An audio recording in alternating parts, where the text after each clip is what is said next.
A rush to judgment. Stop me if you've heard this before. In life. A rush to form opinions. A rush of, how could he? Well, he had to have. It must mean. The amount of times that we simply decide what makes sense because we're using our own life, our own experiences, and our own logic, and then we're wrong is stunning, but it never stops us from doing it. It's called confirmation bias. It's something that if you talk to prosecutors at a high level, you talk to juries, you talk to people around legal issues, they'll tell you all the time that confirmation bias is essentially saying, this is the outcome I think makes the most sense, so I'm going to stack all the bricks to make that outcome happen because it's what makes the most sense to me. And it's exactly what we've been dealing with from day one when it comes to Shohei. Everybody heard the same thing. Oh my gosh, his translator. Well, he must be taking the fall. There's no way a translator was taking money from him. There's no way the money could leave his accountant. He wouldn't know. There's absolutely no way any of this could be true. Based on what? How often do we see, unfortunately, seniors that are taken advantage of by con artists that take all of their money and leave them with absolutely nothing? And we sit there and we say, how could you? But it happens all the time. We can't make it make sense. I can tell you fairly definitively, I've been lucky enough in my life to interact with people that have made a lot of money. And almost every one of those people has a small group that does have access to accounts, that would have the ability, if they wanted to do terrible things, to do them. But we never wanted to pause and at least figure out if that made sense. And even from the outset, it was, well, how can they let Shohei get near the pitcher's mound now? How can they let him get near a baseball? How can we let him have a single at-bat? You can't let him have anything to do with the game. He certainly must have bet on it. Based on what? How many times do we have to sit down and have the same conversation as a society about maybe it's better to get it right than get it first? How many times do we have to sit down as a society and say, hey, let's let this play out before we make big, sweeping generalizations? And now, how many times do we have to turn around and beg people to listen to actual information when they made up their mind? See, here's the thing. Conspiracy theorists, all of these things. Like, look, I'll be loud and proud on this. I don't give a damn about your conspiracy theories. I don't care if we never walked on the moon. Doesn't change my Friday. I don't care if you believe all of these things. The government's up to this, and they're trying to take that. I don't care. Y'all, nothing I'm going to do is going to change any of that. Nothing I'm going to do is going to impact any of that. And whatever any of that means isn't going to change my Friday. So my reality is my reality. I'm just going to live it. You can call it blind ignorance if you want. I don't care. But where I'm right and where it affords me more luxury is that when information starts to come out, I don't immediately have to make somebody the bad guy. How many people from the outset were convinced that Shohei did everything wrong and that Major League Baseball would just cover it all up? That's why I'm glad personally that the Department of Justice got involved. That's why I'm glad this became a criminal investigation. And then think of all the people that from the beginning said, well, Shohei won't answer these questions. I mean, have they brought charges? Are they doing these things? I don't know if anybody's ever been involved in criminal investigations before, but less is more. The less you say, the better. Look, I watch Law and Order all the time. Now, from a personal life standpoint, my brother served 7 years for possession with the intent to distribute. So certainly I grew up around understanding the way the prison system works and understanding somewhat some of the legal system. But let's just go all the way down to just Law and Order, right? I watch Law and Order all the time. What's the first thing you learn if you're watching Law and Order? Don't say anything. Nothing. There is not look, I'm just telling you, if everybody I love disappeared and the cops walked into my house and said, where are they? The first thing I'd say is lawyer. Why? Because I've watched enough Law and Order. I just don't want to get something pinned on me. It's not even a conspiracy. I don't want to say the wrong thing. I don't want to do the wrong thing. I want to get a lawyer and then have a lawyer help me through everything. That doesn't mean I'm innocent. Doesn't mean I'm guilty. It just means that I watched enough Law and Order to be scared of everything. I'm a coward. Okay. So you're Shohei.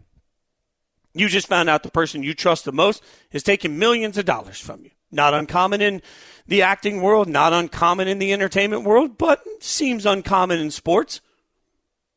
He's taken millions of dollars from you. The person you trusted the most has stolen from you. And not just a little bit of money, a lot of money. Now all of a sudden we're analyzing everything he says, everything he does, everything he did, everything he didn't do. All for what? As you heard in the beginning, the former interpreter, Ippei, accused of stealing more than $16 million over 2 years, has been booked. Federal authorities are involved, and that's where this becomes important. Because he's being charged with actual real crimes. Bank fraud carries a maximum fine of up to $1 million and or up to 30 years in prison, according to federal sentencing guidelines. Also, U.S. Attorney Martin Estrada said Thursday there's no evidence Ohtani had any knowledge of Mizuhara's gambling activities or his use of his bank account to pay his bills. Imagine that. Imagine everything that we have wasted time saying, presuming that absolutely it must be this, only to find out that the U.S. attorney, and that you think they're protecting baseball? You think the Department of Justice is out here worried about what happens to a baseball star? No. They're not. They're just doing their jobs. At this point, they're just doing their jobs. And so what do we know? We know, according to the charges at this point, that from all of the evidence they've been able to find, which includes texts and phone calls, it includes all sorts of information from coding. If you go out and I read the whole affidavit, and it's pretty alarming when you start to read it, how much encrypted technology was used and how much they're actually analyzing all of the communication that was happening. And from everything they've analyzed, they can find no indication that Ippei bet on any baseball, number one. They can also find no indication that Shohei had any idea. So now what do you have? One of the greatest stars of his current generation in sports, all of sports, not just baseball, that has had somebody incredibly close to him take massive amounts of money. Massive amounts of money. It's not uncommon for many musicians when they're starting to make it to sort of get a business manager, and that business manager helps you through everything. It's not uncommon. That business manager has access to your accounts, and then every few months you sit down with that business manager and you go over your accounts. You're supposed to. I know a lot of guys that aren't great at that. It gets really confusing and complicated when you start talking about financials and all these things, and you sort of got to trust the people that you hire. So what do you do if the person you trust the most, because you're just not good with handling all that, is the one that's out here doing all this behind your back? You feel stupid. You feel used. You feel like the person that you relied on the most has let you down. And through all of it now, everybody that watches your sport, covers your sport, thinks about your sport has decided that you're actually a bad guy doing the one thing that you cannot do. You're betting on your sport. We spent weeks saying the name Pete Rose and Shohei Ohtani in the same sentence with absolutely no evidence. We spent weeks associating one of the worst things you can do in sports, specifically in sports. Particularly, we all know there are plenty of people in sports that have done terrible things in life. But when it comes to just on the field, betting on sports, when you're an athlete, gives everybody the heebie-jeebies. And we immediately presume the worst.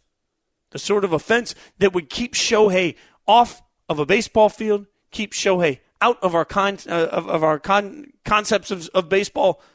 We presumed the absolute worst at every step. Why? Because we applied our own personal logic to a situation we knew nothing about. Yet we've learned nothing from it, because we'll do it again next time. And I'm not lecturing. I'm not talking down to anybody. I've been part of the problem. Certainly. We all have. I guess the question is, when do we just default to being human beings in these situations? When do we default to letting things play out? When, as a culture, do we actually decide that we believe in innocent until proven guilty? When do we decide that the information we have today doesn't have to create a hot take? It doesn't have to create a news story. It can simply create analysis based solely on what we know right now. I say it all the time. One of the most interesting things about what we do in sports talk is we are asked genuinely to write a book report after every chapter of a book. Thing of it is, I can't come on radio or do any of my work with Yahoo Sports and decide that I'm not going to say anything about football season or college football until it's over. That would make me bad at my job.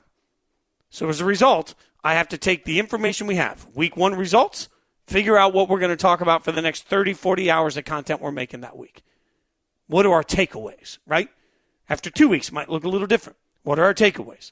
After 5 weeks, what are our takeaways? This is the process. So we're forced to write a book report every single week when it comes to what we're seeing on the field, which means we might, after 2 chapters, say, wow, this is the best book I've ever read. And by the time you get to the end of it, you're like, man, this thing sucked. How many times have you watched a movie, and if they stop the movie 15 minutes in, you'd be like, oh, this thing's great. And by the time you get to the end of it, you're like, it's trash. I hated the ending. Right? We don't have that luxury in sports when it comes to the product we see on the field. Our jobs in sports media is to talk about things every single day that they're happening. Our joy as fans is about talking about things every single day that they're happening. The question is, when are we, as a society, going to establish some level of guidelines on how we approach the things that aren't just about what's happening on the field? When are we as a society going to decide that we're not going to approach everything like we know everything because we don't have to? All we had to do when everything broke with Shohei was say, this is worth keeping an eye on. And as we get more information, we will let you know what we find out. It's what we should have done. It's what we didn't do.